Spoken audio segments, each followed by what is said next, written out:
आप देख रहे हैं शहर का अपना web TV Banaras times. Log on कीजिए www.banarastimes.in और www.cngtimes.com।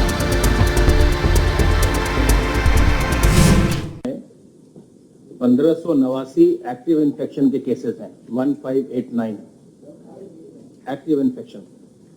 335 लोग डिस्चार्ज हो चुके हैं। 31 लोगों की दुर्भाग्यपूर्ण मृत्यु हो गई। 335 डिस्चार्ज हो चुके हैं पूर्णतः उपचारित होकर के। 1589 एक्टिव इन्फेक्शन है और 31 लोगों की दुर्भाग्यपूर्ण मृत्यु हुई है। कुल मिलाकर के 1955 और ये 59 जिलों से आए हैं। एक नया जिला जो आज ऐड हुआ वो सुबह में वो झांसी है। 59 में से 9 जनपदों में एक्टिव इन्फेक्शन का कोई केस नहीं है। वो पीलीभीत में एक केस आया है जो इंदौर से एक कुछ श्रमिक आए थे, उनके टेस्टिंग की गई, उसमें एक व्यक्ति इन्फेक्टेड पाया गया है। इस समय आइसोलेशन वार्ड में मरीजों की कुल संख्या 1784 है। 1784। 15 लोगों को ऑक्सीजन दिया जा रहा है, बाकी सभी स्टेबल हैं, कोई भी वेंटिलेटर पर नहीं है। क्वारंटाइन फैसिलिटी में जो लोग रखे गए हैं, जो पॉजिटिव के कॉन्टैक्ट्स या जो सर्वेलेंस से जो लोग निकल के आते हैं, उनकी संख्या 11,363। मेडिकल इन्फेक्शन के लिए एक जनपद स्तर पर समिति बनाई जा रही है, उसका आदेश जारी कर दिया गया है। आज शाम तक वो समिति बन भी जाएगी, जिसमें एडिशनल सीएमओ उसके हेड होंगे और उसमें जिला चिकित्सालय, महिला चिकित्सालय, आईएमए, WHO, यूनिसेफ के प्रतिनिधि होंगे और साथ ही उसमें पॉल्यूशन कंट्रोल बोर्ड के भी प्रतिनिधि होंगे।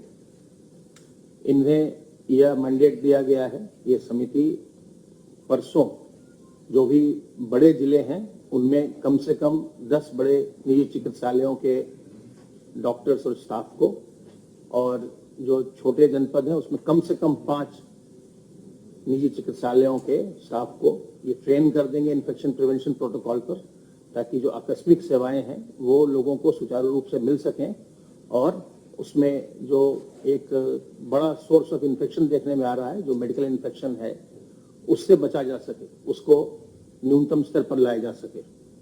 आपके माध्यम से मेरा ये अनुरोध है लोगों से कि ये जो संक्रामक बीमारी है, इससे ये कोई ऐसी चीज नहीं जिसको हम छुपाएं, जिसमें कोई स्टिग्मा हो।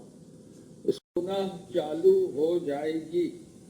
मुख्यमंत्री जी ने कहा पिछले 2 चरणों में जो खाद्यान्न बांटा गया है, व्यापक रूप से उसका जो है पॉजिटिव इम्पैक्ट आया है, लोगों ने प्राप्त किया है और ऐसे लोग जिनके राशन कार्ड थे उनसे वेरिफिकेशन भी कराया गया, तो पाया गया कि सभी जगह अलग अलग स्थानों पर राशन वितरित हुआ। जहां कहीं कोई शिकायत थी उस शिकायत का समाधान भी कर दिया गया। तो पहला निर्देश मुख्यमंत्री जी ने आज ये दिया आदरणीय प्रधानमंत्री जी की बैठक के बाद। दूसरा निर्देश जो उन्होंने दिया है वो है कि L1, L2 एवं L3 डेडिकेटेड कोविड अस्पतालों की क्षमता को बढ़ाना। हर हालत में प्रत्येक जनपद में